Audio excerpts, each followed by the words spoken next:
I've never been that wild for Transformers Prime. I like it fine, it's just I was probably too sensitive after Animated was cruelly cut short, and that's what came after it, and although some of the episodes and toys were decent, it never really got its hooks into me. So when they released pictures of Legacy Skyquake here from the Prime universe, I was surprised by how much it immediately grabbed my attention. That's a handsome robot right there, that's a very handsome robot. Lovely proportions, those smooth lines and a mix of chrome, with all that sculpted detail.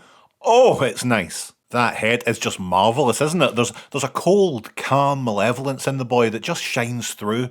You know, a lot of folks have problems with the backpack and how deep he is from the side, but I think that only adds to the overall imposing feel, so those folks can go grab a horse's back in a swimming pool. There's definitely some odd articulation in the arms, with the shoulder pads really enjoying themselves taking centre stage. Luckily you can get those out of the way pretty easily on these hinges, but doing so might look a bit awkward, but then again it opens up so much in terms of posing potential. Accessories wise, we get this very long Gatling gun, which has a real cosmic key energy, doesn't it?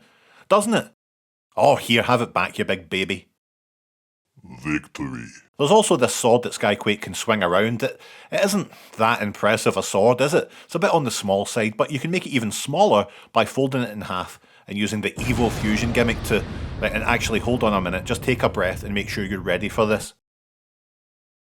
Plug it into the gun here. Brilliant stuff. That robust articulation in the arms definitely helps when giving Skyquake the dignity of a two-handed wielding of his Gatling gun. That really is a wonderful looking thing, isn't it?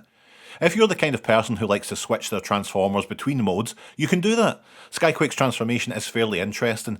There are a few parts where you'll think, there's not enough clearance here. Is this how it's supposed to go? Listen, who knows, or cares? You know, if it breaks, buy a new one, that's my advice. There's a really nice moment where you're turning the waist 90 degrees to give enough space for the wings to completely swing around to the other side of the body, which can be a little bit fiddly, but nothing you can't handle, mate. Believe in yourself. The legs collapse and clip into their housing in such a way that you'll whisper, oh, that's nice. And folding the arms together in the centre and then clipping them in place is pretty satisfying. But look how much is going on with this torso. Unclip the nose cone from Skyquake's guts and fold everything out before covering the head with the whole assembly. And what an alt mode we've got here, folks. A belter. I love the design cues they took from the Prime design, and they clearly took some inspiration from the G1 toy too. It's exactly the formidable, intimidating form that Skyquake should have. You can open up the cockpit and say, oh well, look at that, look, little seats, and then you close it over again. The gun can store on the underbelly too, you know, and I hear you now, oh Gavin, how will it stay stable, won't it fall? Look, it's fine, we've got some nice big landing gear to keep everything safe and level. Look, see?